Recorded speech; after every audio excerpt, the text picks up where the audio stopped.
Things are going to start happening to me now. You've done all the reading. You're a scholar, you're a professor. You've done all the reading. You've done the intellectual heavy lifting. More or less, eat shit and die. You wouldn't know a fact if it begged you all night long. Want to give the wrong impression, because I am very high. Fucking ran up behind him with a hatchet. Smash, smash, smash. Yeah. Care. I'm a libertarian. What I'm getting is, Did you vote for Joe Jorgensen or Trump? Who? Joe Jorgensen. That was the perfect answer. Thank you.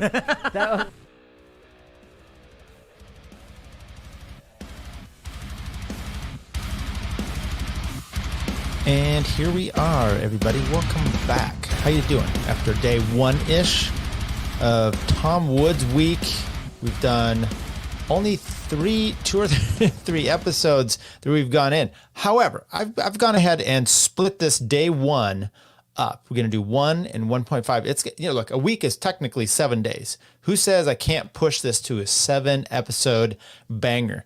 What you're going to have here is another hour, and first day or week of day of Tom Woods week is a bit much. I had to introduce him, played some extra clips, gave you some nuances to who Tom Woods is, some of the things involved in there. We did episode 1, we did episode 3, we did episode 41, and we're going to do coming up here episodes 57 all the way down through, let's see how far we get, 325, but it encompasses episodes 1 through 460. And then on the next day, tomorrow, coming up on the next one, 461 through 920, some bangers in there. In this set of episodes, we've actually got the first ever appearance by Michael Malice. And then tomorrow, we're going to have, I think, the first ever appearance by Dave Smith. And by the time we get done with all this, I'm going to clean up who has been the most prolific guest on the Tom Woods show. I put a tweet out about it. It's out there. Maybe I'm missing some people, so we'll do a thorough investigation. So without further ado, back into it. Okay, let's keep rolling through here. That was episode 41. Titled Rothbard Changed My Mind on War. I thought anytime I see these old episodes, I always want to do one of these things when they talk about Bitcoin. So this one, he talks about Bitcoin. I always like to say, hey, what was the price of Bitcoin when you did this episode? $1,200 per Bitcoin over the last few days. There was a big crash and it fell all the way down. They're ready to go. Up to $1,200 per Bitcoin. $1,200 over the last few days. There was a big crash and it fell all the way down to in the 600s, right? So clearly a popping of a short-term bubble there. It's already back up to $1,000, and who knows where it'll be in the future. But the point is that if you are a true investor in this over the long term, you shouldn't worry about these short-term fluctuations and how the market's trying to price it. The short-term movements of Bitcoin are not really what's important, and it's probably a bad idea to try to day trade it, unless you have a appetite for huge amounts of risk. But now, wasn't that recent? If the system gets adopted, the price will continue because it's a scarce resource. Okay, $1,000. It's over 22 or so right now. So that was just something we need to do. That was episode 70. No. What was that? 57. Bitcoin objections and replies. So there you go. The Bitcoin. We talked about that was the Bitcoin bubble. Okay. Let's just keep on going. This one is episode 74, the episode of the year with Brad Birzer. He is a prog rock guy. So I thought this would be exceptional, especially since I enjoy this kind of stuff. What is progressive music? Is it something that Hillary Clinton would enjoy and that Murray Rothbard would hate? Or is it completely different? First of all, let's just start off. You're the guy at Progarchy. You're one of those people there. So you tell us what makes music progressive rather than not progressive. And let me say at the outset that somebody like Billy Joel, I respect him for what he does. Like when it comes to what he does, he's great at it. He comes up with great melodies, good 3-4 minute songs that you can tap your foot to. And some of them are melancholy and interesting for other reasons. But I would feel sad if somebody went through his whole life thinking that music is Billy Joel. Like I would feel like you missed out on something that is so life-enhancing, right? So what is it about progressive rock that makes it progressive in the non-Rachel Maddow sense of the word? The non-Rachel I like that.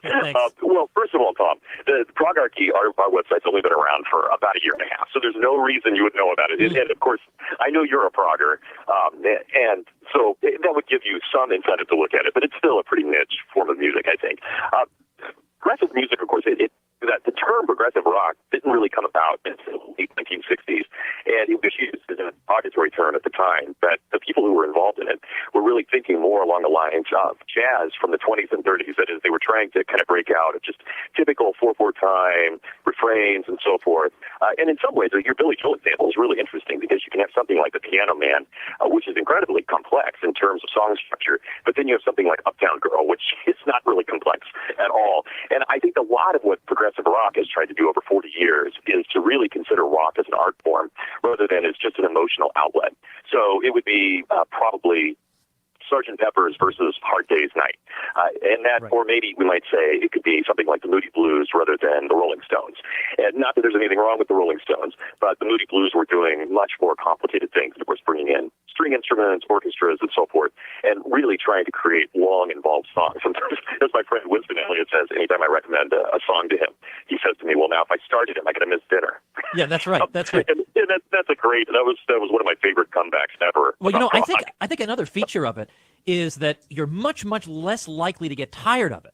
Now, it's going to take you longer to get to appreciate it. If you first hear it, you think there's nothing here, or I just can't get into this. You have to make some effort. Right. You have to sit there and listen. But once you've done that... Right. It's not wallpaper music. It's not background at all. No. It definitely takes involvement on the listener's part. I think both lyrically as well as in terms of whatever story is being told just through the music itself. So, yeah, I agree, Tom. You think about something like Thick as a Brick from Jethro Tull, and obviously that's not something you just put on for 5 minutes and walk away from. Right. It demands some attention. Yes. Cold-hearted orb that rules the night. It's my Moody Blues with Nights in White Satin. Okay, let's keep going here. So... that was, and then this one is the one that caught me. Partly, this is a little personal, but I love it because I love Porcupine Tree. So here we go. For me, because for a long time, I got all the Yes albums, got all the Jethro Tull albums, got all the Pink Floyd albums, got all the Genesis albums, all that. And then I kind of felt like, well, that's it, right? There isn't any more music that's going to appeal to me. And then one day I'm at a Yes concert with my wife. This is probably about 10 years ago. And the opener was a group with the bizarre name Porcupine Tree. Yeah. And they were promoting their In Absentia album, which is extremely disturbing. And the images on the screen are disturbing. I mean, what a contrast, them and the elf-like John Anderson. Like everything's, we're all right. One. And then, whereas this album is about serial killers. And I was just appalled. I thought, who are these jerks ruining my spiritual experience at the Yes concert? But darn it, I could not get these people out of my head. I went to iTunes, I got their album, I started listening, and I thought, wait a minute, there's somebody producing interesting music in this day and age. I refuse to believe it. And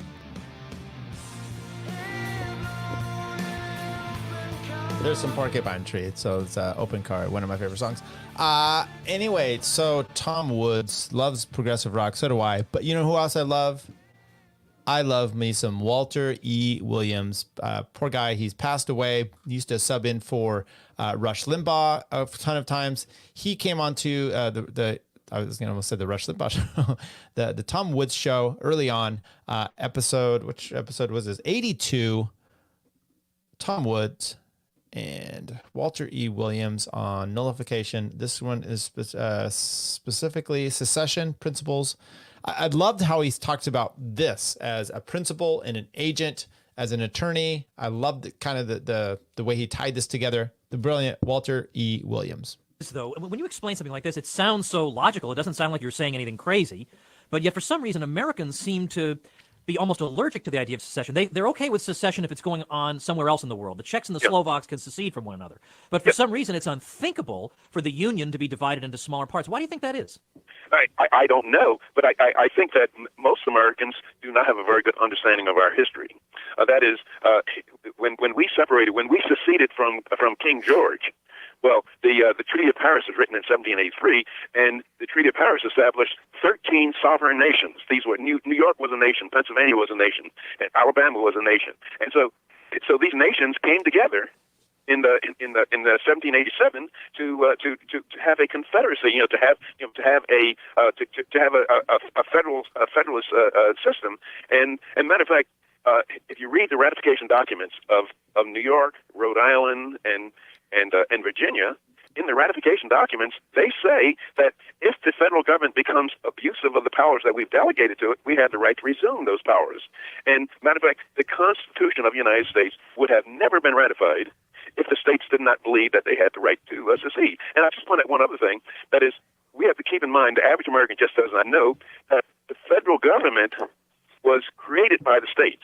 That is, the states are the principals, and the federal government is the agent of the states. And principals have the right to fire an agent. That's brilliant. And that's not at all the way that we deal with it. Okay, let's keep going with the brilliant Walter E. Williams, who's passed away. But it's pretty cool that Tom interviewed him a few times here. So this one is, what do we say? This one, nullification and SCOTUS. Who are quite abusive toward people who believe in the idea of state nullification. Can we put you officially on the record as being in the pro-nullifier camp? Well, I take the position of Jefferson and Madison when they wrote the Kentucky and Virginia resolutions. Yeah. And they said that if the federal government, if Congress makes laws that are unconstitutional, that are unconstitutional, we have the right to ignore those laws. We have the right to nullify those laws. And moreover, getting involved with the issue of what's constitutional and what's not constitutional, I believe was Madison or either Jefferson, I forget right now, said that we should not give the Supreme Court a monopoly on the interpretation of the Constitution. Because if we give the Supreme Court a monopoly on the interpretation of the Constitution, then we'll be living under oligarchy. Oh, wow. Okay.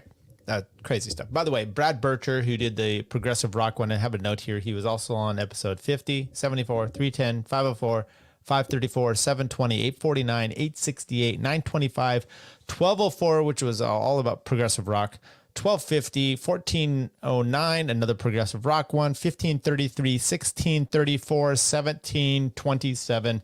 Check those episodes out for more on progressive rock history, whatnot, whatever Brad Birzer does. Okay. That one was Walter E. Williams. Dude is, by the way, I used to love it when he would sit in for Rush Limbaugh. I just thought it was the greatest stuff. I listened to him go over and over, especially because every time he'd sit in there, he'd end up having Thomas Sowell on, and I just thought they were fantastic. Yeah. Okay. This one is small L libertarian. Is Walter E. Williams a libertarian? All right, I want to shift gears and ask you, would you describe yourself as a libertarian? Do you use that word? Well, a small L libertarian. I'm not a part of any political movement.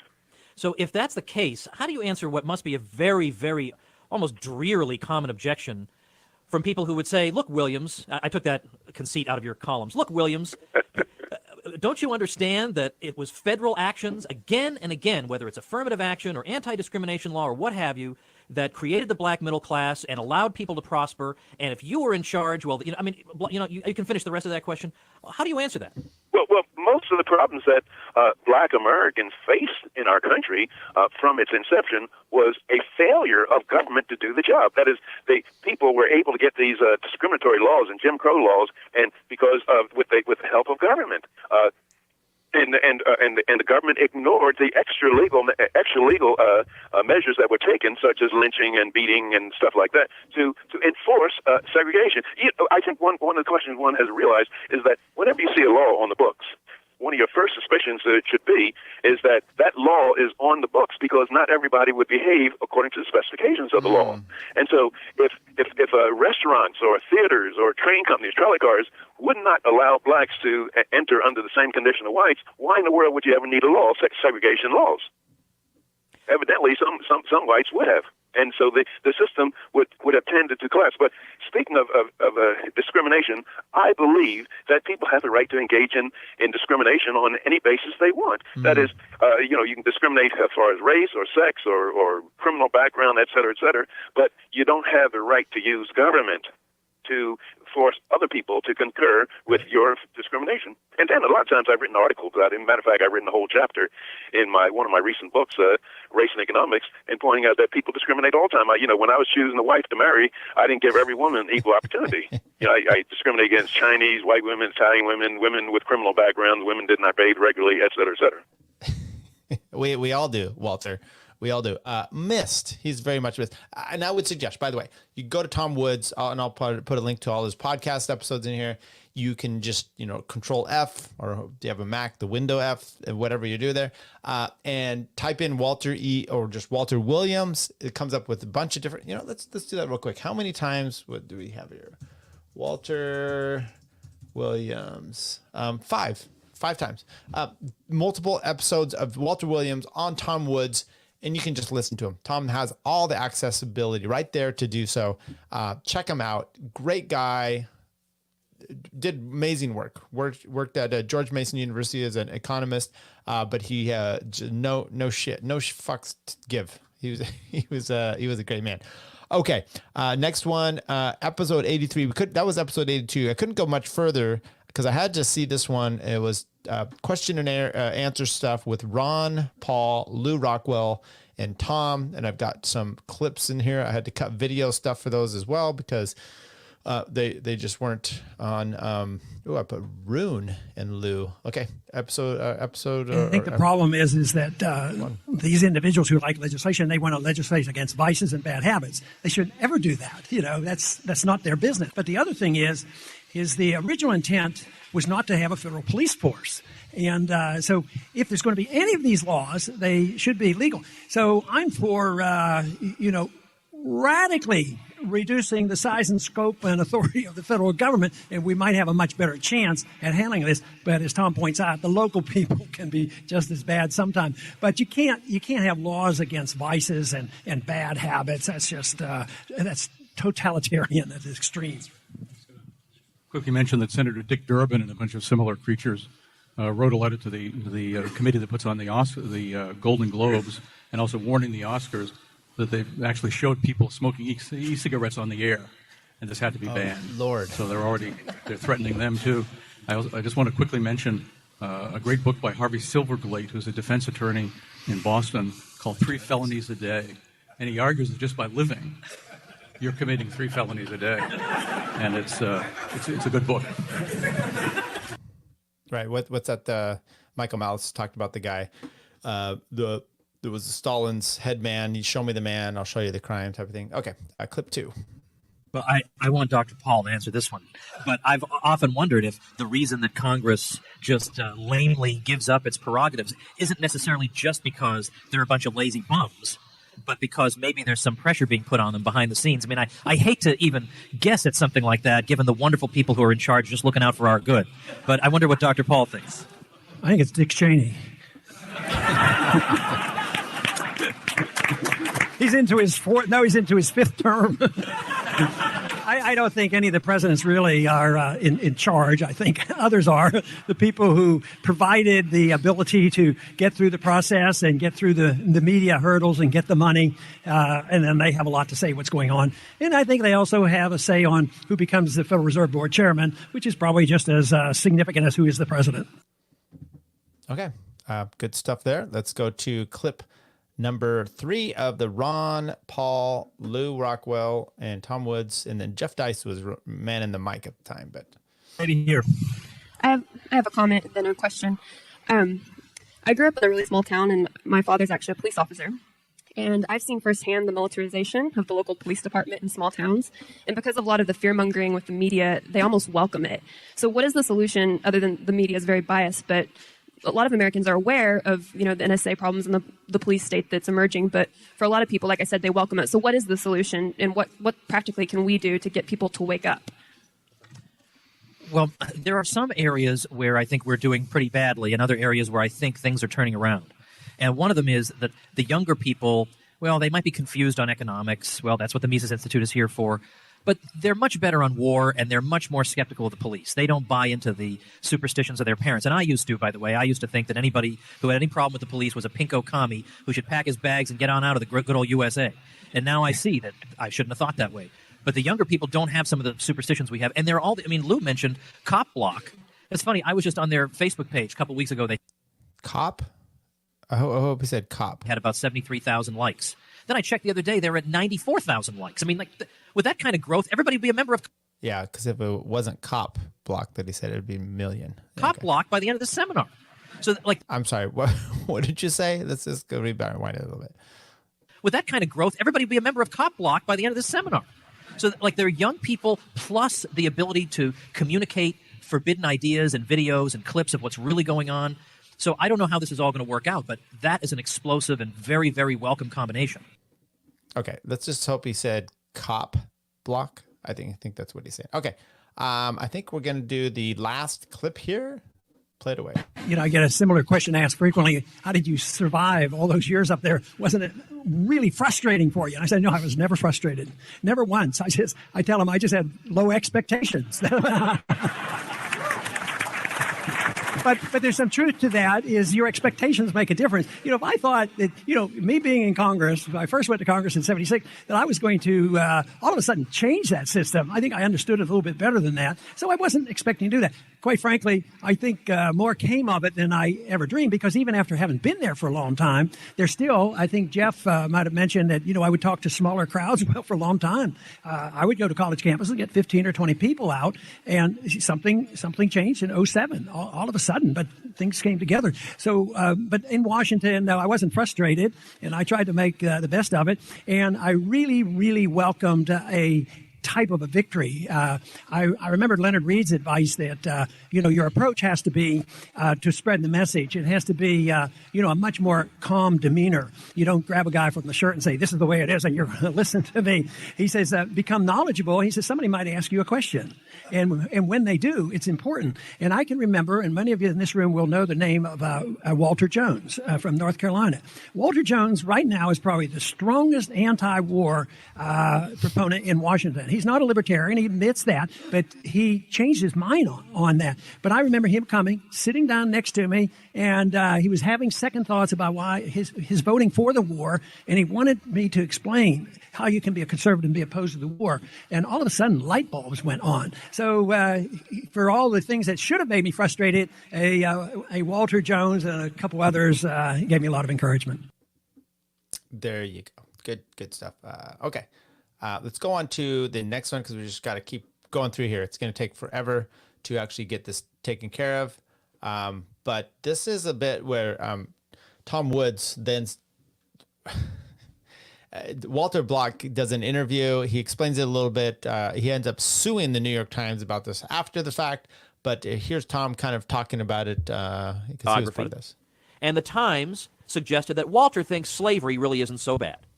Walter Block thinks slavery isn't so bad. Now, his whole career is dedicated to stopping people from being forced to do things they don't want to do. Well, I'm pretty sure that's the textbook definition of slavery. Now, Walter says that he talked to the New York Times reporter for hours. Oy, Walter, talk about a waste of your time. But he says he did this for hours, and God love him for trying. But your audience doesn't care about the non-aggression principle. That's the problem. They don't care. What they care about is finding you saying something controversial that they can hang around your neck and summarize your whole career by. They're going to summarize Walter Block's whole career based on one line that he said. And it was a line that the Times reporter knew perfectly well what Walter meant by it. He knew perfectly well what Walter's point was, but it doesn't matter. Walter uttered those words, so now the reporter is going to try to ruin him with it. And basically what it was is Walter was trying to explain the libertarian principle of free association and the principle that nobody should be forced to do anything against his will. And what he said about slavery, in effect, was this, that what was wrong with slavery was not the labor per se. It was not picking cotton per se that was the problem with slavery. A lot of people in a lot of times and places have had to engage in backbreaking labor. When you live in a very poor society, the only way you can survive is through backbreaking labor. There's nothing morally bad or morally good about that. Morality has nothing to do with that. That's just reality. That's reality. And so Walter's point is that it's not the labor part of slavery that was bad, although the labor may have indeed been very physically taxing. The point is physically taxing labor is not morally wrong. It's not morally right or wrong. It's something that sometimes people have to do. That's not the problem with slavery. The problem with slavery is that people were forced to do it against their will. They were forced to do it against their will and then turn over the proceeds to somebody else. That's the problem with slavery, that it violated the non-aggression principle. And so Walter used a very unfortunate formulation to express this. He said, look, apart from the fact that you're forced to do it, slavery isn't so bad. You get to pick cotton and sing songs. Well, of course he doesn't. I mean, only an idiot would take him literally there. He's taking some poetic license, obviously, to make his point that the problem with slavery is that you're forced to do it. Duh. And that this is what makes it a moral outrage. And so the entire career of Walter Block, libertarian hero, is reduced to, yeah, Walter Block thinks slavery wasn't so bad. Okay, but look, and then Tom's like, later on, he's like, look, here's what I would have said. Now, this is the truth. God bless Walter Block, but I mean, come on. Okay. So If I'd been Walter, I would have said, look, the objectionable. And by the way, I quit it right before he said it. The author's name is Sam Tannehaus. And by the way, I'm like, I heard that and I go, oh, really? And because I'm a fan of Sam only for the fact that he wrote one of the best books I've read, which is the biography of Whittaker Chambers. Great. Now, I also understand he's coming out and he's going to be doing a biography of William F. Buckley Jr., may or may not be interested in that as much, but I was fascinated with the one with Whittaker Chambers because it really got me down the rabbit hole of Whittaker Chambers, Alger Hiss, Witness, all that stuff. So, by the way, Whittaker Chambers, I've mentioned this a few times. He ends up writing for Time Magazine or Time Life, whatever it was back then, and he writes for Luce was the owner or the whatever. The point is, he writes then a very, I don't know if it's for them or for National Review, but a scathing review of Ayn Rand and Atlas Shrugged. He was not a big fan of that. And by the way, I'm reading the book by Sam talking about this, and he really goes into this scathing review and how Whittaker Chambers just hated the book and had something that I was like, oh. It's funny because I'm reading this book and I'm making a list of all these books that they talk about that he didn't like that I'm then want to read. And so then I read Atlas Shrugged and it really brought me sweeping into this movement we have here. Anyway, let's go. Aspect about slavery. The objectionable thing about slavery was not the labor involved because a lot of people have to work very hard. What's objectionable is you don't get to earn the money for working hard. And you don't get to choose how much you work. And you don't get to choose the kind of work you do. That's what makes slavery wrong, that it's one person using aggression against another and taking away that person's freedom of choice. And that's why we stand for the freedom of choice, because we are against all kinds of slavery. What are they going to take out of context there? How can they use that against me? They can't. Second piece of advice I would give is that if you're in that situation, you're going to give a long interview to the New York Times, record it. Tell them you're recording it. And if you don't know how to record a phone conversation, hire a consultant to come in and show you. But you have to do this. Record it. And then you can show the world, here's what I said. And even if the world doesn't care what you said, well, you know what? It's a great YouTube. You got a full interview with the New York Times. I bet a lot of people would love to hear what Walter Block said to the New York Times in a 3-hour interview or 2-hour interview or whatever. I'd love to hear that interview. But now it's gone forever. It's lost in the ether. Record it. That's what I would do. Now, basically, I don't talk to the New York Times anymore. Okay, so I agree. That episode was 86, Ukraine and McCain. I thought I would see some stuff about Ukraine in there, and you know what? I ended up just checking out the Walter Block stuff. I mean, I listened to it all, but that to me was the more compelling. But once again, sometimes it's fun to go back, hindsight, and to see what people are saying. And we'll play some of those things here coming up. Okay, we're just cruising along here. This is episode 100. I couldn't help but get this. It's Michael Huemer. Are there good arguments for the state? Interesting part about him. I was very interested in his stuff and his books, in his conversation, but also due to the fact that he works at UC Boulder, which I went to as well for grad school. Anyway, play it away, Michael Huemer. In the different chapters, I want you to take a minute to explain to the audience the overall project that you're engaged in and how you go about it. Yeah, well, there's this question about the nature of political authority, and political authority is a kind of hypothetical moral property that the state allegedly has, which gives it a kind of different moral status from all other agents. Political authority is supposed to explain why it's permissible for the state to do all kinds of things that are not permissible for any other agent. So if I have a charity that I want to collect money for, it's not considered permissible for me to collect it by force. I can't go out and extort people and, threaten to imprison people if they don't contribute to my charity, even if it's a really good charity. But the state is allowed to do that. And so there's a philosophical question of why they should be allowed to do that and nobody else is.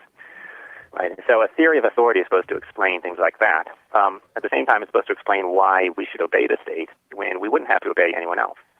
If somebody else tells you, don't take these drugs because they're bad for you, it's generally thought that you don't have to obey them. But most people think that you have to obey the state when they tell you not to take certain drugs. Okay, so and Michael Huemer, great stuff. I'm just going to keep blowing right through these things. Interesting little thing the other night, my wife comes in, she's talking to her friend, and they both maybe had a little bit of wine. Point is, her friend's talking to her about the greatness of Bernie Sanders and what, you're not a socialist? And she said, no, I'm a libertarian. And this lady's like, oh, isn't that the same thing? My wife did a good job pushing back, but sometimes it's great to hear. And I know that you've got the what are they? The new type of libertarians who have moved away. They trash it all the time. Still like a lot of those guys, but sometimes it's still good to understand all the philosophical, your background, your principles, and how to argue these from a property rights point of view. Michael Huemer breaks a lot of these down because he's decided that this is the way it is. So let's keep going here. Argument ultimately going to take you and the reader. Yeah, so by the end of the book I've defended anarcho-capitalism. So basically, I think that we don't need a state. The first half of the book is about why political authority is an illusion, that the state doesn't really have a different moral status from anyone else. The second half of the book is about how you could have a society that doesn't have a central authority structure and how it could work out okay. Once again, I'm just playing you some clips here. Michael Huemer talking about his book. This is a book I wanted to get. It's not cheap, though. So anyway, moral authority, moral property, political authority, moral property. This one he talks about the NAP, which, oh my God, here we go, post-libertarians. Well, my approach is a little more, I guess, concrete and specific than most libertarian arguments. I'm not claiming to have a general moral theory that tells you when any action is permissible or not. Many libertarians rely on this non-aggression principle as a kind of universal axiom. What I'm doing is relying upon judgments that people would make in a concrete situation. So if I go to my neighbor next door and, I bring my gun there and I demand that he contribute a certain amount of money to my charity, almost everyone will agree that that's wrong. We might not agree about why that's wrong, right? So there are different moral principles that somebody could advance to explain why that's wrong, but almost everyone agrees that I can't do that. And then the strategy of argument is to just show how there's an analogy between that and something that the state is doing, namely taxation. Right? So I don't have to give a complete moral theory, and I think that this is an advantage of the approach. There we go. Now, by the way, while I'm loading this next one up, I mean, look, that's the problem you have a lot of times with the post-libertarians who crap on the NAP type of stuff. But a lot of times it's just your basic, how are you interacting? Because you guys act like the NAP's, it's not applicable anymore. Okay, then how are you living in your life? When you get in a conflict, someone cuts in front of you in your car, are you shooting them? You talk a lot about drags. Are you going and just shooting them?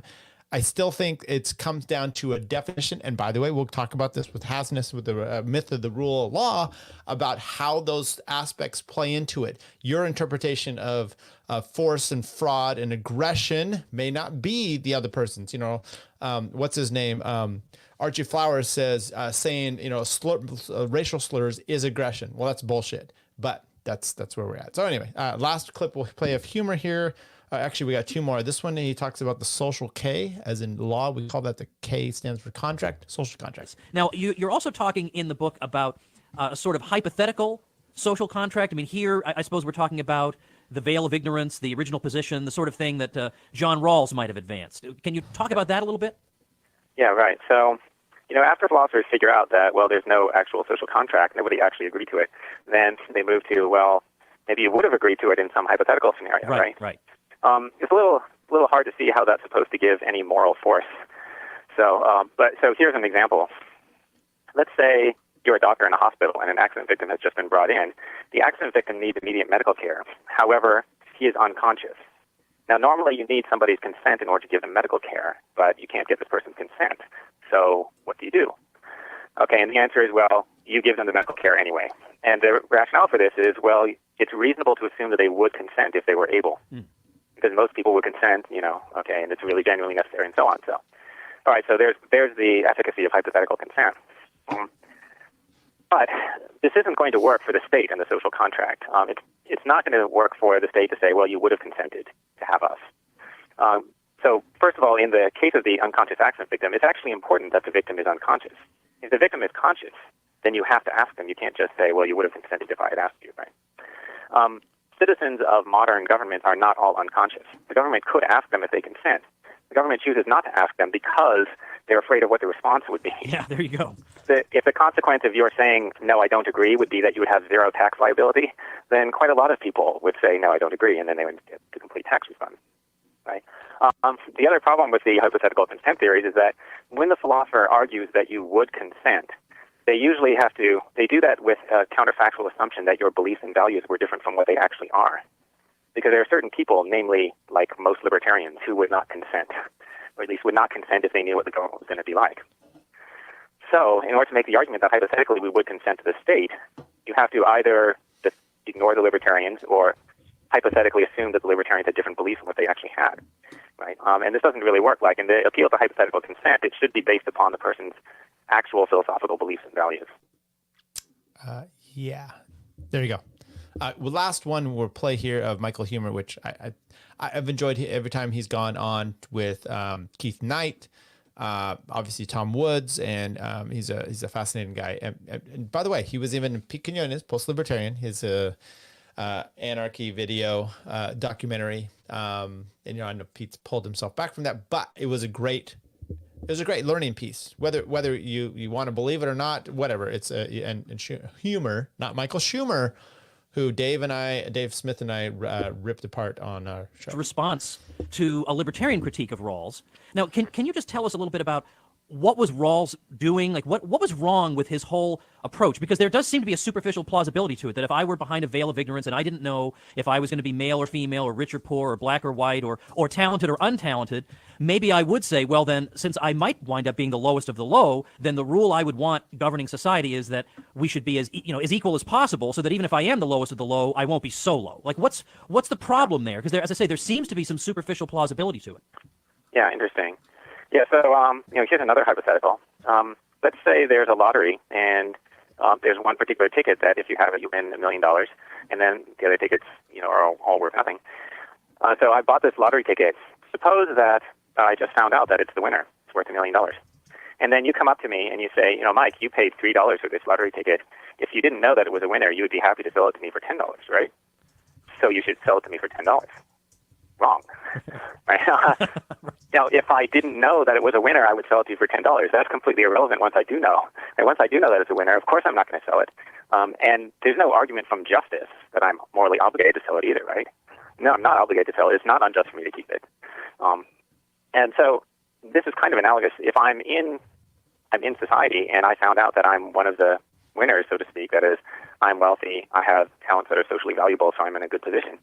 It might be true that I would have agreed to massive wealth redistribution if I didn't know that I was going to be one of the winners. But that doesn't mean that in actual fact I should or am obligated to agree to the wealth redistribution once I know that I'm one of the winners. Right? Michael Huemer. Are there good arguments for the state? Question mark. Michael Huemer, episode 100. We're cruising along here. Thanks for hanging out. This is important work we are doing. Okay, the next one is Lies of the Iraq War 11 years later. 11 years later. Okay, episode 107 with Scott Horton. He's tied for the most appearances on the Tom Woods show, whether you like it or not. That's the truth. He came in hot and heavy early on before Michael Malice. I think Michael Malice was like episode, I want to say 246 or 276, somewhere in that range. And we will play some portions of that. Tom Woods had no clue who he was. He called him Michael Malice. No, I'm just kidding. He didn't do that. Okay, Scott Horton, here we go. Weapons of mass destruction thing. Because some of them later admitted that was a hoax. They admitted, okay, there were no weapons of mass destruction. But wait, hold on. You know what? No, let's start with that, because some people say, well, you know what? There were weapons of mass destruction, but we just telegraphed our invasion for so long that gave him time to tuck them away somewhere. Now, only an idiot would think he had nuclear weapons. Nobody thinks that. But he had some chemical weapons, which obviously would never have been used on Americans anyway. And he had some chemical weapons, and he shipped them off to Syria, and he had some mobile bio labs, whatever. What's the truth to that? Okay, none of it is true at all. And the big rumor was that, in fact, it was Clapper, our current perjurer in charge of national intelligence, who was one of the ones who pushed the lie the most, that Saddam had moved his weapons to Syria. Well, that's just not true. In fact, they're in the process, all the international inspectors from the Chemical Weapons Division at the UN, they are in the process of moving all of Syria's chemical weapons out of the country. And I haven't heard one squeak from them talking about, hey, this is Iraqi stuff. Crazy. Right, good point. There's no evidence of that. And in fact, Condoleezza Rice, Colin Powell, George Tenet, George W. Bush, they never claimed that. It was, lower level types, right-wing talk radio propaganda, Weekly Standard, National Review crap. But the actual official position of the government is not that happened. The official position of the government is the Dualfor report, which concedes the absolute fact that Iraq manufactured no chemical or biological weapons of any kind after 1991. How they did, in fact, lie in 1991 about some of the mustard gas, but then they got caught, and it was all destroyed before New Year's 92. All of it. And then they didn't make another drop of anything after that. And as Scott Ritter and so many others have explained, the entire question of whether maybe they were still holding on to something had been completely resolved in 1995 when Saddam Hussein's son-in-law, Hussein Kamel, defected to Jordan. He talked to the Jordanians, to the CIA, of course, and to the IAEA and the UN, UNSCOM, UN Weapons Inspection Division, and they went through everything. He brought all his papers with him, and he was in charge of destroying every last bit of it, and he brought all the documents with him to prove it. Then he went back to Iraq, and Saddam killed him. But then Saddam panicked, because Saddam didn't know exactly what it was his son-in-law had given them, and he didn't want to be caught hiding anything. So he gave the UN everything. And that was in 1995. And they knew then there was nothing.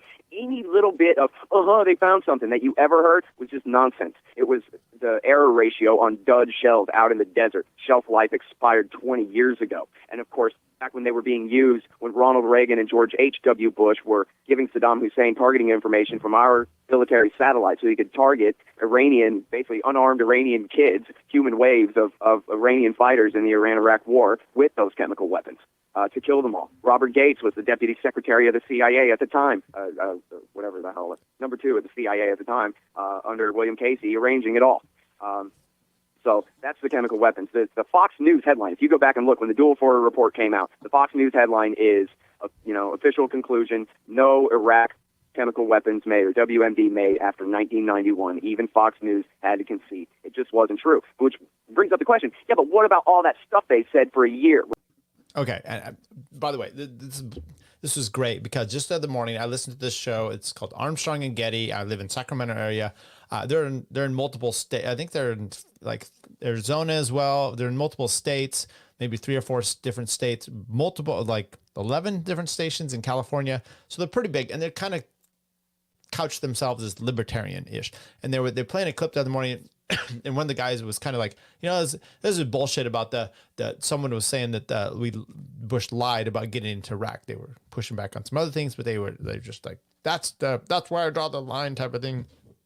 And I was just like telling my wife, who, by the way, both of us have been friends of Armstrong and Getty, faggot, over 10 years. Okay, that's what that stands for. And that's kind of one of the things that brought us together. Okay, but I'm like, I think I'm done. I mean, it's obvious. It's obvious. And Scott Horton brings that out perfectly right there. Okay, one more Scott Horton. By the way, this was Scott Horton's second appearance on the Tom Woods Show, episode 107. He was previously, his first one, episode 79 on November 1 of 2014. And this one was, let's go here. Episode 1, November 1. Oh, wait, did he do 2 of them on the same day? That doesn't make sense. November 1, 2014, Scott Horton, episode 79. And then episode 107, November 1, 2014. I don't know what you're doing, Tom. There's a lot of November 1s. There's a lot of November 1s. Now I'm looking through here. I'm seeing a problem with your website. So, holy shit. I don't know what's going on.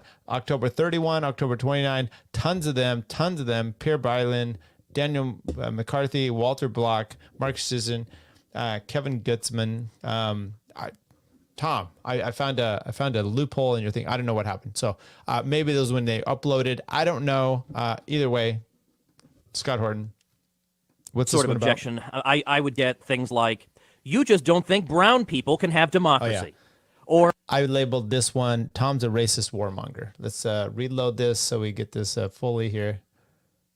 This sort of objection, I would get things like, you just don't think brown people can have democracy.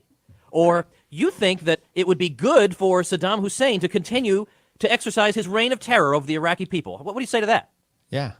Well, I would say the Iraqi people were way better off under Saddam Hussein. Not to a man, but let's see, 1 million of them have died. He never killed 1 million of his own people, but the Americans invaded and oversaw a civil war that killed 1 million of his own people because they installed democracy, where they gave majority rule, the majority that had been on the outs all along. And so then that required waging an 8-year war on their behalf to sectarianly cleanse the capital city of Sunni Arabs and give it to the Shiites. First time the Shiites have controlled an Arab capital city in 1,000 years, and already leading to massive consequences, like Israel insisting America has to work to weaken Assad, the other part of the Shiite crescent of Iranian power in the region. We can't reinvade Iraq and reinstall the Sunnis now, can we, Tom? So second best, now we got to take Syria down a peg. So now we're supporting Al-Qaeda in Iraq in their war against the Shiite Baathists in Syria, and on it goes. And Maliki tortures people to death all day, every day, just like the Americans did when they ruled Iraq, and just like Saddam did when he ruled Iraq before them. And which, by the way, everybody knows the Republicans were the ones who brought Saddam Hussein back from leaning pro-Soviet toward leaning towards America so that they could back him in his war that killed 1 million people against Iran in the 1980s to contain the blowback from our evil fascist sock puppet dictatorship our government had installed there. There you go. Scott Horton. Once again, Scott's been on the show. So a big fan of his. Okay, we're going to keep going. 116. I thought this was important here. These are Justin Raimondo. I mean, he's passed away, but so I was able to, this was great. You're able to get into some of these. This first clip is about Ukraine, which, by the way, if the website's correct, it's November 1, everything's November 1, 2014. 2014, Ukraine in the news. Justin Raimondo, let's go.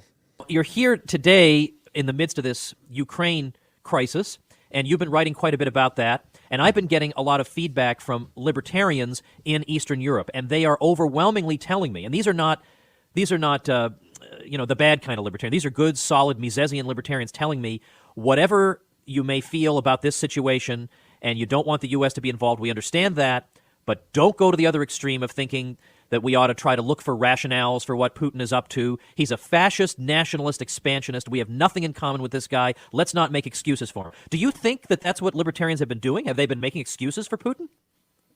Well, I mean, I don't know who has been making excuses for, Putin, but I'd like to know who is making excuses for the so-called Ukrainian opposition.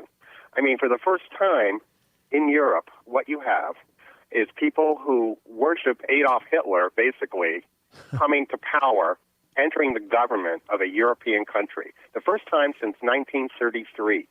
So those libertarians who are, living in that area had better watch out what they wish for because they just might get it. I mean, this is very disturbing. If you look at the parties that are the core of the opposition there, Svoboda and Right Sector.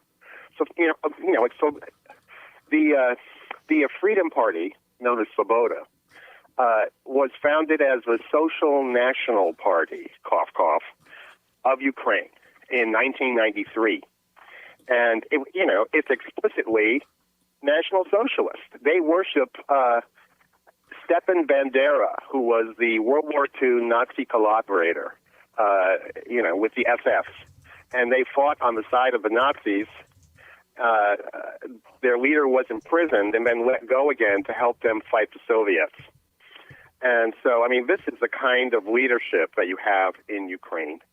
And that we are supporting such a group is, to me, not only shameful, it's astonishing. I'm just looking at Tom's website, and because I'm all confused about some things. Justin Raimondo, episode 116, but it goes 106, 107, 117, 108, 109, 110, 11, 116, 115, 114, 13, 12, 118. So there's not Tom's probably fault, because what I imagine took place was the website was created after he had already been going on for quite some time. And then we go, okay, let's talk about Rand Paul, Ted Cruz from Justin Raimondo. Ready, go.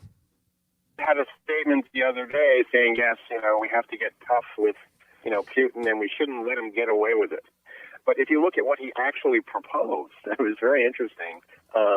He said, well, let's cut off all aid to Ukraine, which is something that, it seems kind of counterintuitive if you're supporting the opposition. So,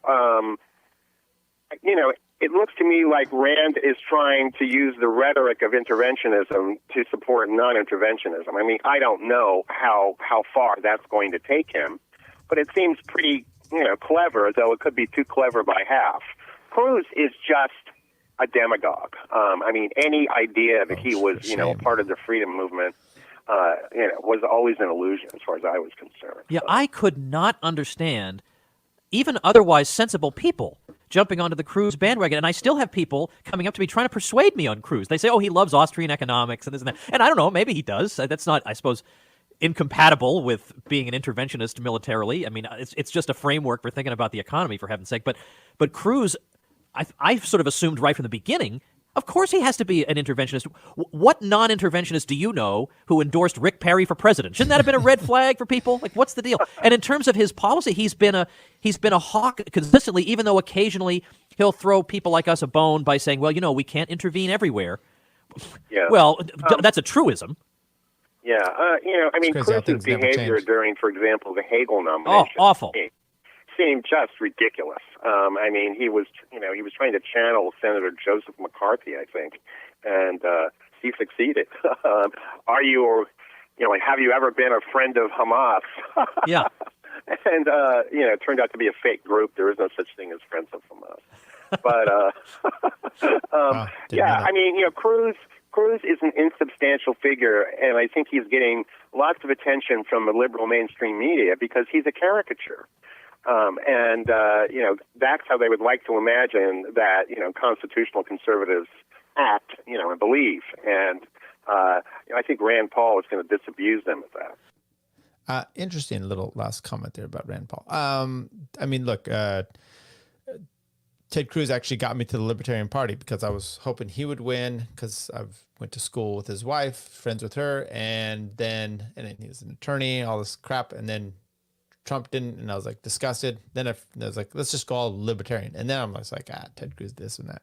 Okay, next one, Justin. Justin, if I'm not mistaken, next year is actually going to be the 20th anniversary of antiwar.com. Can you just give us the capsule history of how the site came about?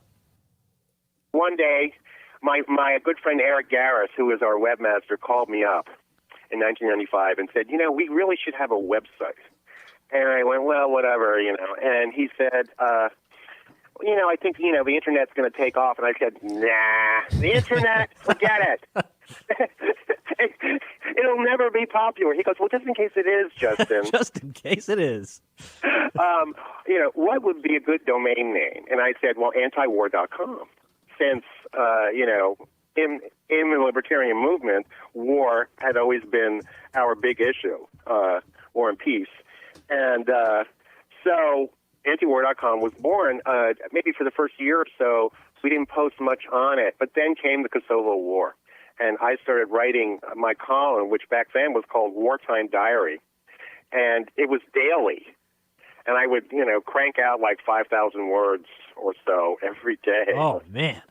Yeah. And, I was a lot younger then, so I could do that. I don't know if there was any age when I could have done that, but okay. Well, I mean, just listening to Christiane Amanpour on CNN whip up the war hysteria was enough to get my juices flowing. I'm like, who is this lady? Yeah. And what are all these lies they're telling? And so that's when it started. And, it was not a professional thing in the beginning, but, people started sending us money without us even asking, because we didn't have time to ask for money. We didn't have time to fundraise. We didn't have time to even copy edit, because stuff was happening pretty quickly. Yeah. Okay. By the way, I'm just counting up Bob Murphy, because he went Robert Murphy, and then he would change it to Bob Murphy. So I screwed up. But anyway, last thing, antiwar.com gets hit by the FBI. 9/11 up there. We, accurately said who it was, Osama bin Laden, within hours. And so, I think that had a lot to do with our success. Well, I want to ask you about, wasn't there some story about the U.S. government, if not targeting you guys, then in some way suggesting that you might be allied with a foreign power or something like that? Can you just tell us about what happened there? Well, I can tell you what we know. Apparently, somebody who I'd never heard of did a Freedom of Information Act request and got hold of this memo dated 2003, which was an FBI memo recommending that a preliminary investigation be carried out into myself. Okay, I'll let you listen to the rest of the story there. I want to encourage you to do so, but due to time constraints, the fact that we're cruising on here forever, I would just let you do it. Okay, this one is real quick. He had Larkin Rose on early on.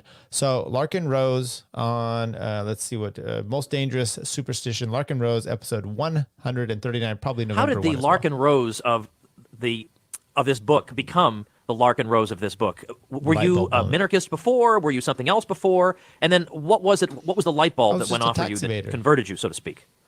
I was constitutionalist, libertarian, leaning for years and years and years, minarchist, that whole general category, for years and years. And I love to debate. And when I debate, I also love to win. And it's hard to win if you have contradictions inside your own head. So going through this process, and a lot of it was talking to my wife, Tessa, we would discuss things back and forth. And it was just a matter of eliminating inconsistencies. Something as basic as, I could scream at the leftists, you don't have the right to steal my money to give to the poor, but for some odd reason, I have the right to steal your money by way of government to build the military, because it's for your own good. Right. And I noticed, why am I using the exact same arguments they use and pretending it's okay when I do it? So just eliminating the inconsistencies, I fell off the status spectrum and realized, most people, a whole lot of anarchists I know got there by deciding that society would be better without a government than it is with one. I didn't get there that way. I got there by figuring out legitimate government is logically impossible. It cannot exist. So it's I'm not for abolishing Santa Claus. I'm just going around this saying Santa isn't real, and we really ought to act accordingly instead of basing our behaviors on mythology, on something that is provably false and hugely destructive. Luckily, nobody's killing millions of people in the name of Santa. They are killing millions of people in the name of government. Brilliant. And I think that's good. By the way, I just heard, cute. The next one here, Steven Crowder, he's fighting big tech, and, YouTube's kicking him off, Twitter, all these things, Twitter files, he's big into that. And then he had this whole rant the other day because the Congress is talking to the guys for TikTok. And I recorded it, and I might do a little segment on that, which is then he's like, hey, there's some legitimate roles for government, and those are to protect, and part of that protection is keeping, TikTok and being able to control this. And I'm like, that's literally what the government said they were doing with Twitter and YouTube. Your opinions, they said they needed to protect them from. And now you're saying that about TikTok.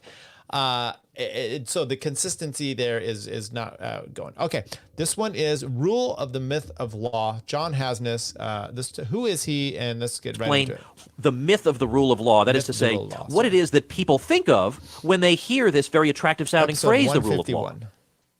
Okay, I'll try to do that, but you are asking me about an article that now is quite old, so I'll do my best to And by the way, you can read it in Michael Malice's Anarchy Handbook. follow it and reconstruct it. I have to say, I appreciate your reaction. I find that with regard to my work, if someone agrees with me in less than 2 years, I know they're not thinking about it very deeply. Okay, well, thanks. The article, The Myth of the Rule of Law, it does require a little bit of clarification. There's a widespread belief in the philosophical community, and I believe it also reflected in the general community, that the outcome of legal cases is controlled entirely by the language of the rules of law. So that there's the phrase, the rule of law and not men, or the rule of law and not people. And the idea is that somehow it's the law that's determining the outcome, and that this is a neutral and objective set of rules that determine an outcome, and that there is one right answer. And this is not a matter of human whim or one group of people controlling the behavior of others. Now, there's a lot of ways in which the rule of law is used that have other meanings. But that's the one that the article is about. It's a very, very widespread belief.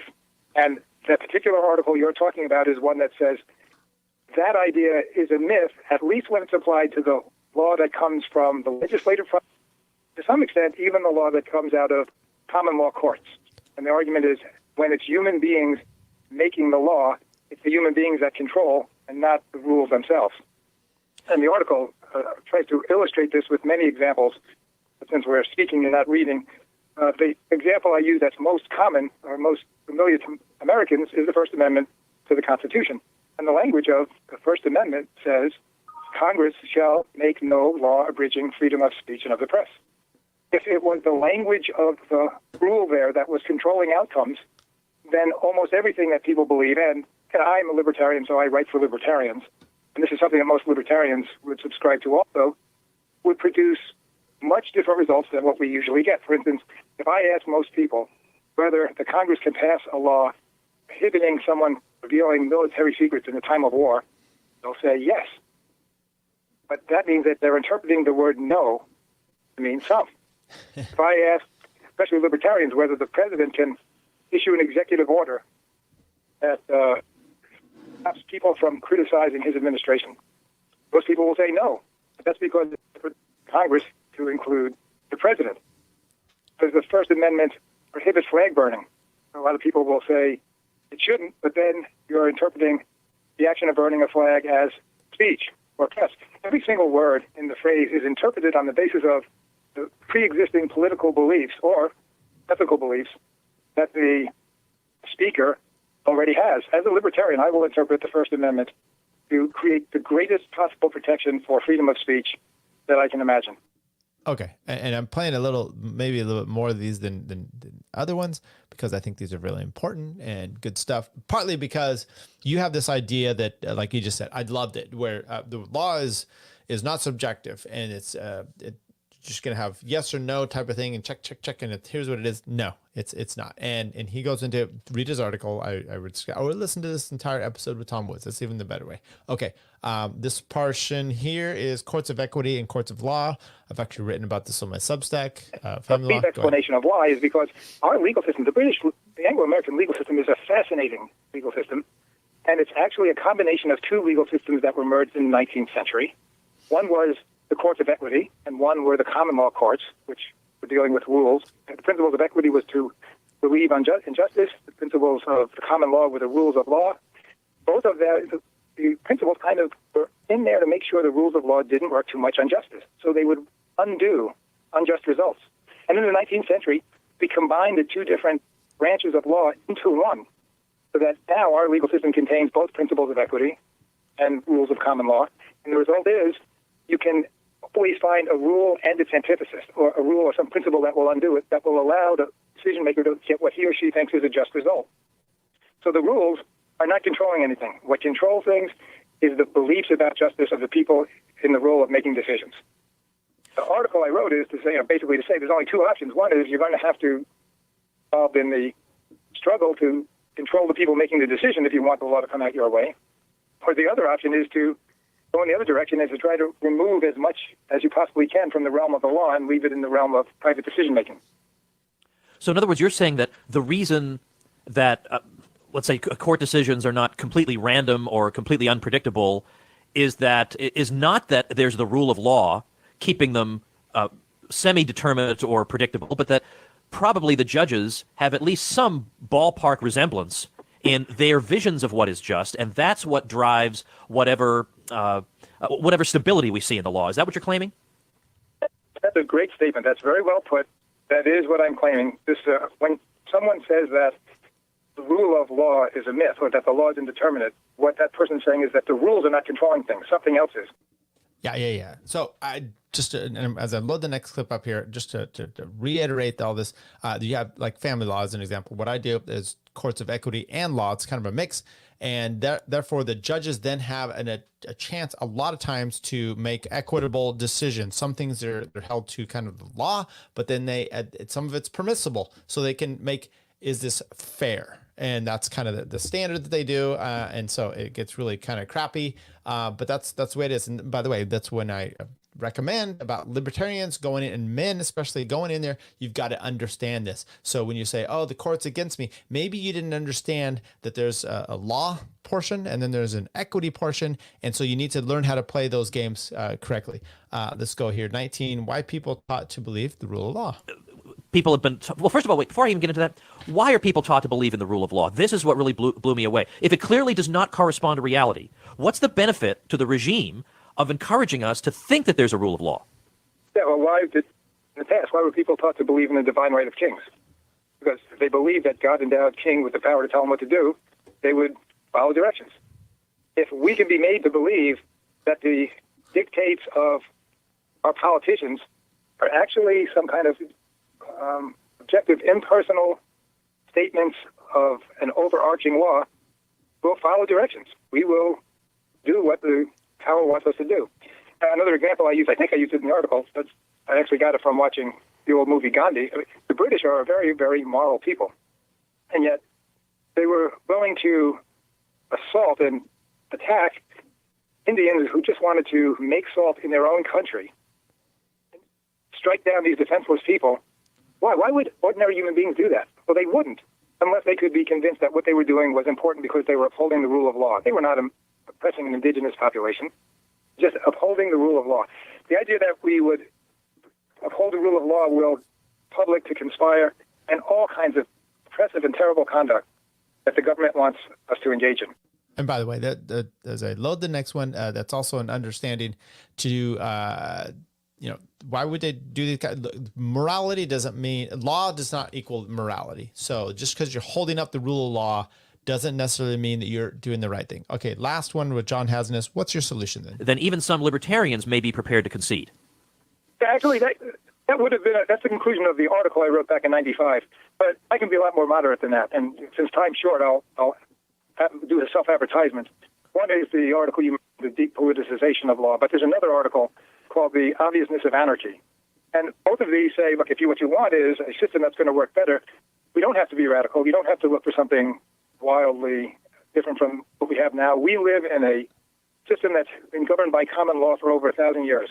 And the rules of common law, when it evolves in response to actual human cases, provides all of the underpinning contract, court, commercial law that we need to have a prosperous society. So, I mean, a legal system that would work to preserve freedom already exists. All we have to do is peel away the legislative overlay that's run by the politicians. You never hear people going to war or fighting or engaging in strife over the rules of contract law or some commercial proposition, because that's law that evolved by human beings interacting with each other and settling disputes in a way that's designed to avoid violence, to produce peace. We've got a whole system of law that works very well to allow us to cooperate and prosper that already exists. But not anything that's too radical. We could simply try to go back to the underlying common law system, and we'd be a much more libertarian society as a result. Beautiful. Okay, let's keep going on here. Justin Raimondo, I picked his out again. Current events, Cantor and Bo Bergdahl. I thought these were some interesting comments here. Take us away, Justin Raimondo. Read to you a statement from, let's see, here we are. Statement from John McCain. I mean, it's almost not fair, right? This is too easy. I'm giving you a fat one right over the plate here. Well. But he's saying that we had 5 released Guantanamo. Fat one right over the plate.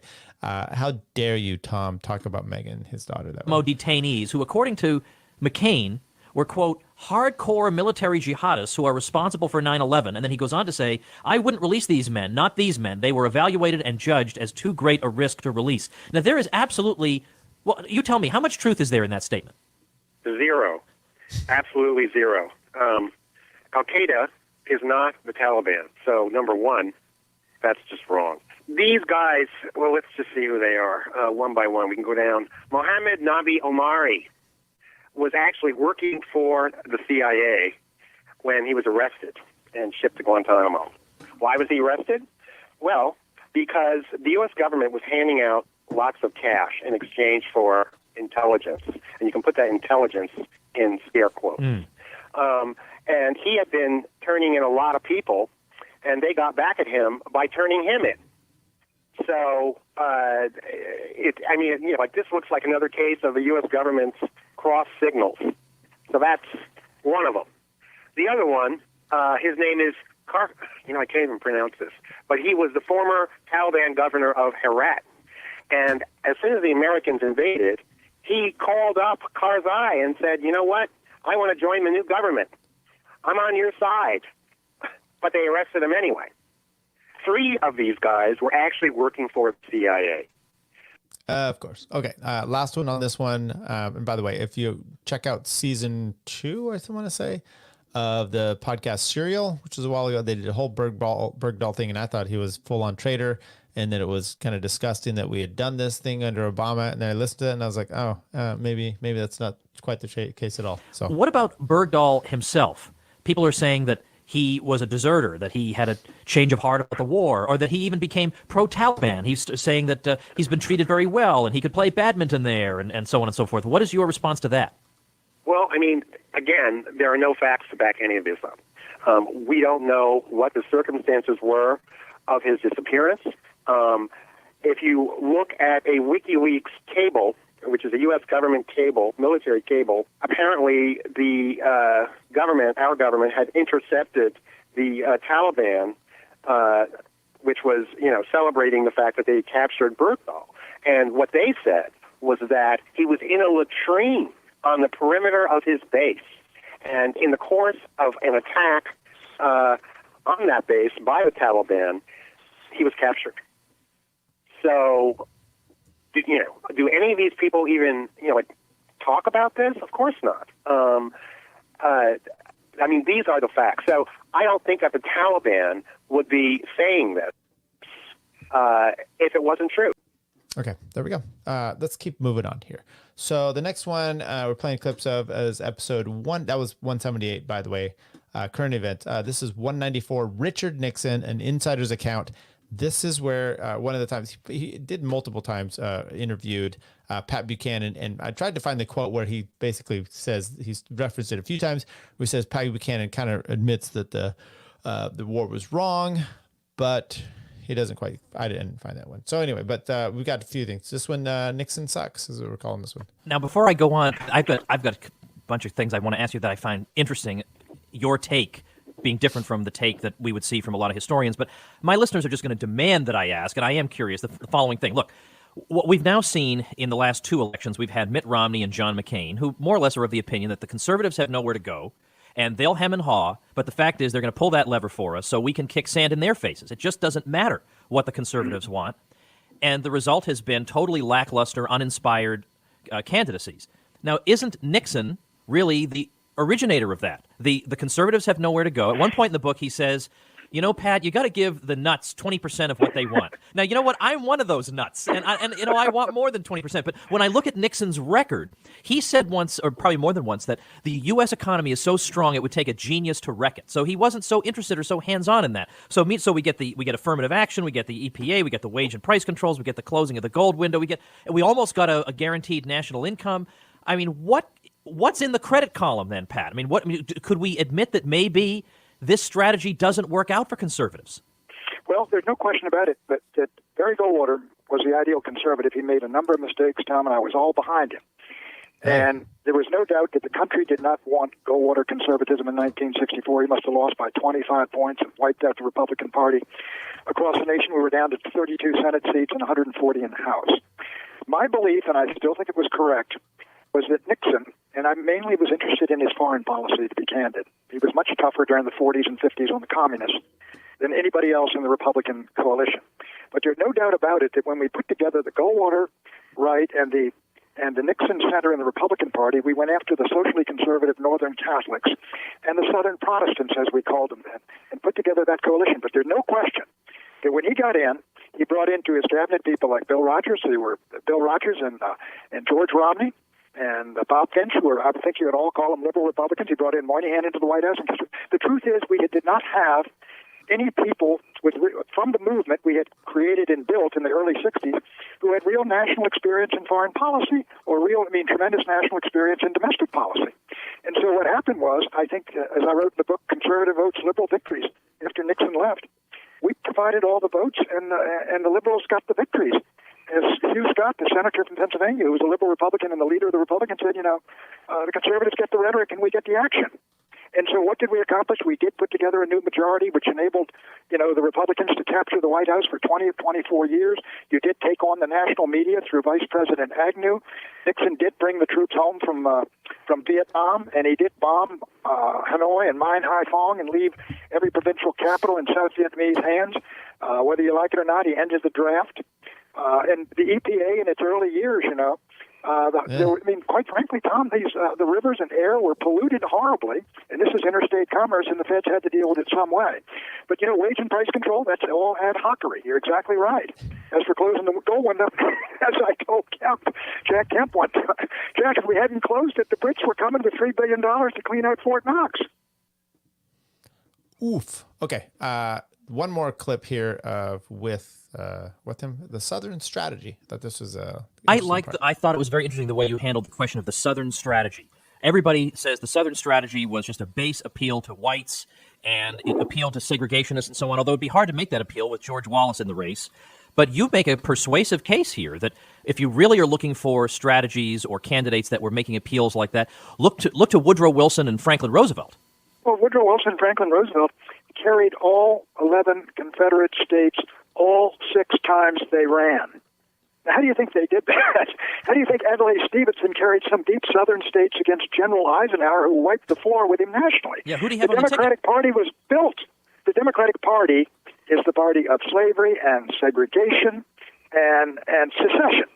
That's the Democratic Party. Now, I will admit, a couple of my grandfathers are down in Mississippi were part of that. But there's no doubt that the Republican Party always stood, basically, for an end to segregation. There was a leading party there, and as soon as you got rid of this segregation in the South is conservative. It is socially, culturally, foreign policy conservative. As soon as the Democratic Party lost that hold on the race issue, they lost the South. I mean, the Goldwater movement, or the conservative movement I joined, was, a conservative movement in terms of foreign policy and big government. It was not a segregationist movement ever.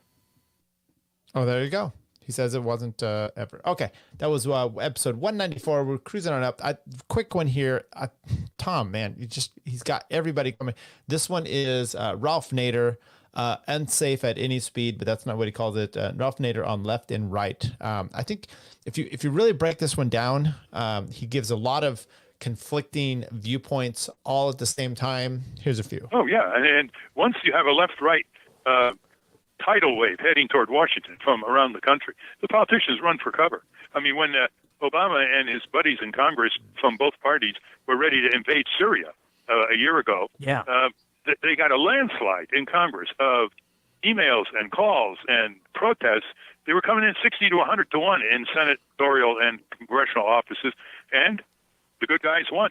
That amazed me. Better of it. Otherwise, people were saying, no, we don't want to get another quicksand quagmire in Syria and all the blood and tax dollars and more boomerang against our national security.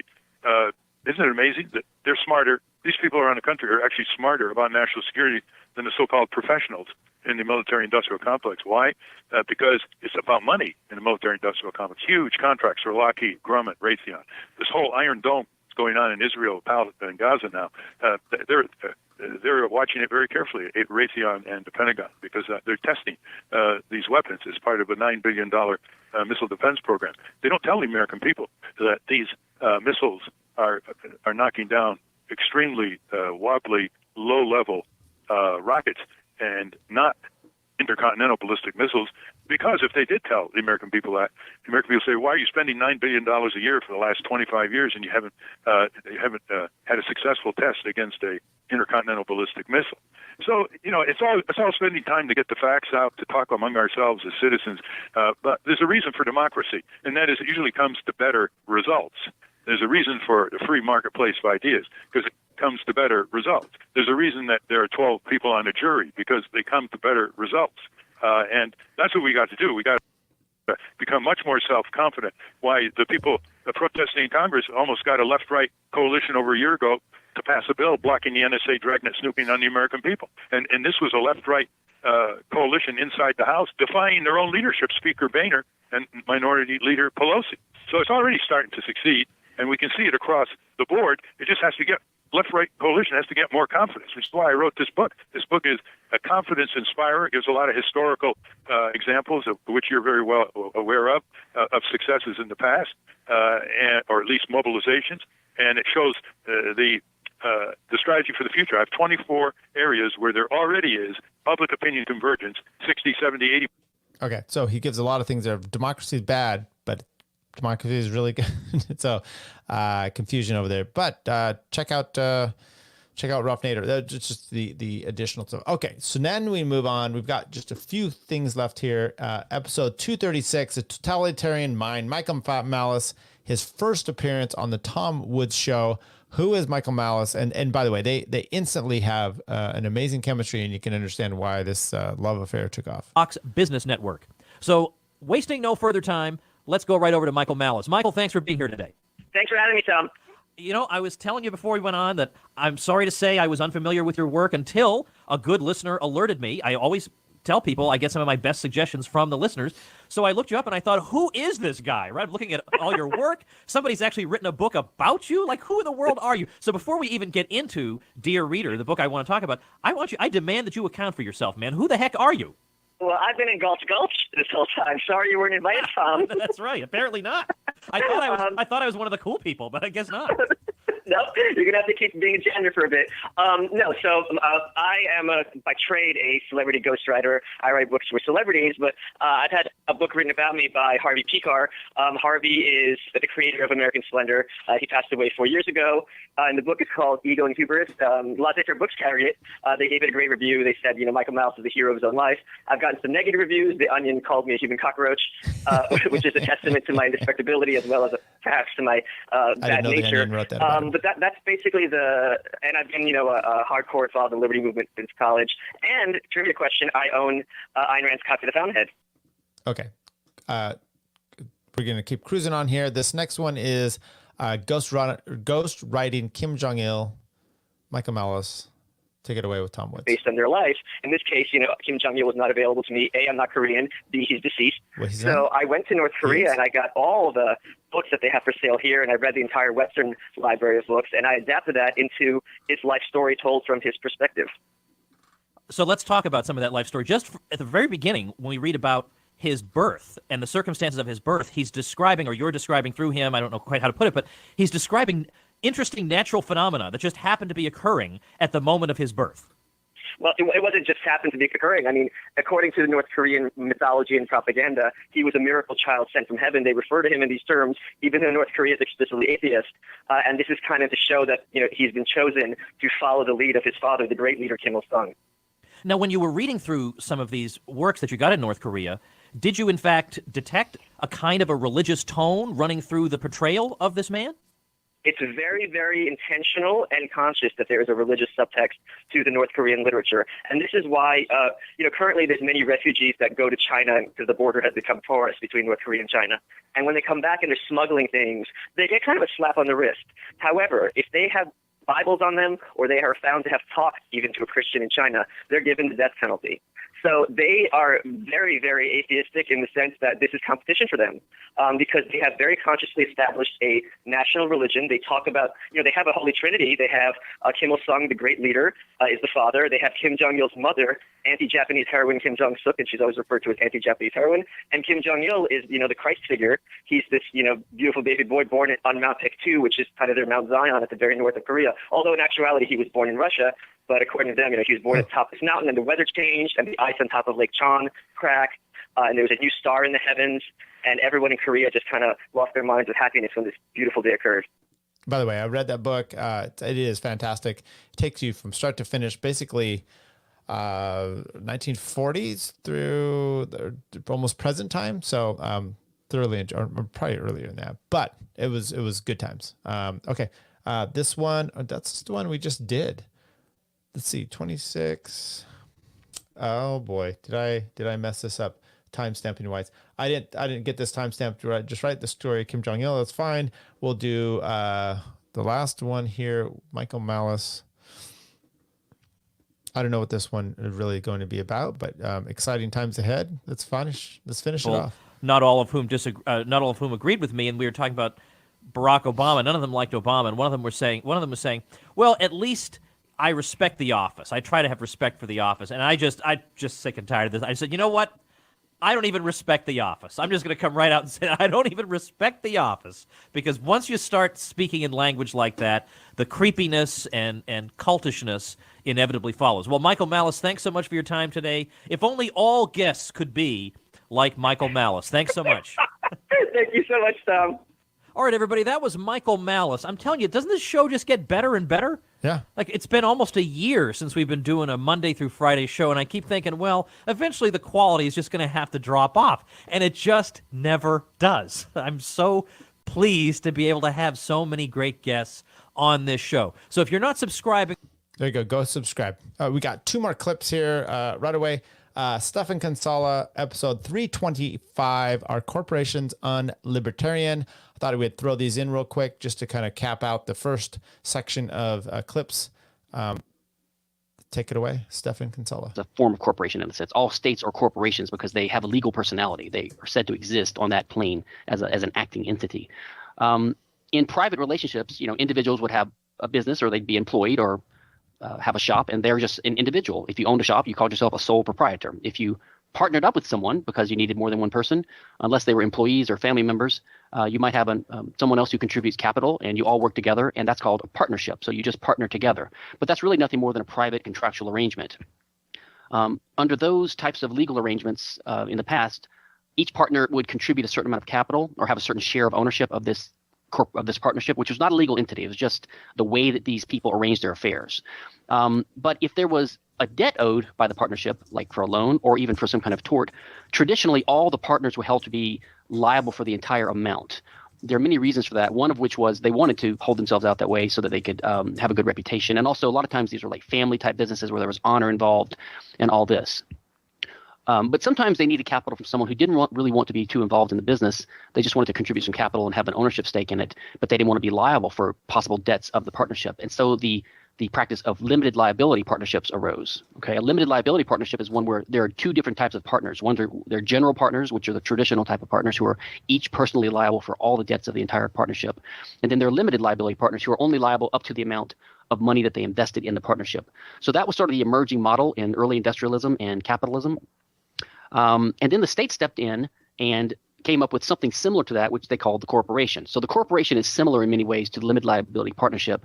The state allows you to register a charter with the state and call it a corporation, and the shareholders, the people that invest capital, are not liable for the general liability of the corporation. Only the corporation and its assets are. And as part of that process, the corporation was deemed to have what's called entity status. It has our legal personality. So it is a legal person.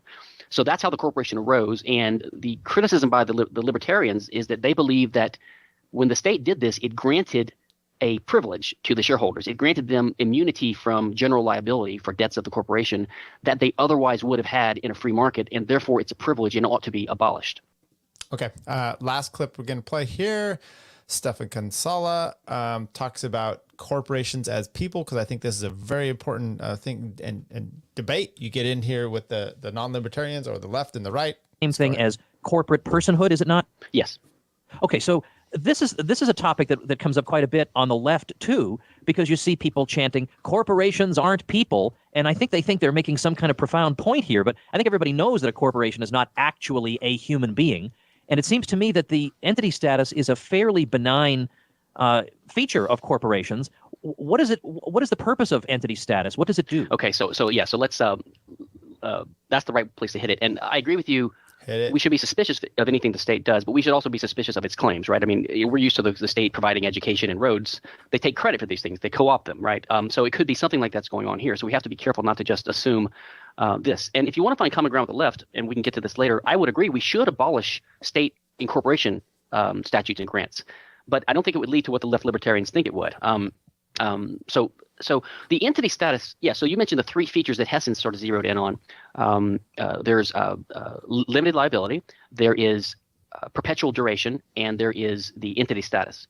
And you say, what's the purpose of entity status? I think there's two answers to that. The free market, or the practical answer, is it's just for administrative convenience. It's actually for the benefit of people that the company might owe money to. They can just sue. A creditor could just sue, Chevron Corporation in the courts instead of having to sue 10,000 shareholders or some nebulous group of managers. It's actually an administrative convenience, and there's no reason why contractually or practically a court system couldn't allow something like that. Okay. But the state's reason for entity status is to pretend like they're granting some special privilege.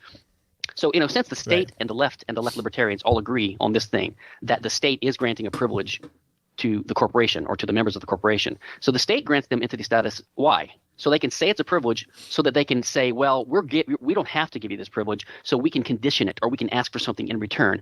For example, corporate taxation, right? Double taxation. Okay. Well, okay. So corporations, and there's seminal cases on that. That's the guy, I'm trying to remember what the case name is. Lawsuit against Hillary Clinton, or basically wanted to do a video right before, and it was campaign finance that said you couldn't do that, so he ends up suing it. And then they said corporations could actually, you can't inhibit their free speech. Have to look at the case on that again and remember what it is. Sorry, it's just been one of those days. There you go. Day 1-ish. Maybe we've spread this out to 2 days. We'll see how that goes. But tomorrow we are going to do clips of day 2, episodes 461 through 920. We've got Lou Rockwell, Tom Sawyer. No, that's Neil Peart. Russian Liberty. Okay, cool. Adam Kokesh. Tom Debate with Michael Malice. Rapper turns Rothbardian. That's going to be Eric July. Adam Smith, bringing him out of the dead. Maybe we'll just talk about his book. Ben Stein. That'll be Augustus Pinochet. He's dead too. Doesn't say who that one is. Ron Paul. Cato VP attacks Ron Paul. I will like that one. A gallop through Soviet history. I think this is going to be good stuff. So thanks everyone joining us in day one. Done. Maybe it's day 1.5. We'll see how we have to split this thing up here. There you go. Take care. Bye. Okay, I'm leaving now. Bye, guys. But she's back. And now. Chick-fil-A is completely overrated. It's not that good. I prefer Zaxby's. I prefer Popeyes. Takes a tough man to make a tender forecast, Nick. And I guess that's me. Keep fucking that chicken. Should I vote for Dick Cheney on the Libertarian Party? Do I have an obligation to vote for Dick Cheney? I would say so. Yes. Did it work for those people? No, it never does. I mean, these people somehow delude themselves into thinking it might, but it might work for us. That one dude was like, not a podcast, I can't find it anywhere, and they don't have video. Oh, yeah, Peter Janke, yeah. Yeah, I blocked him.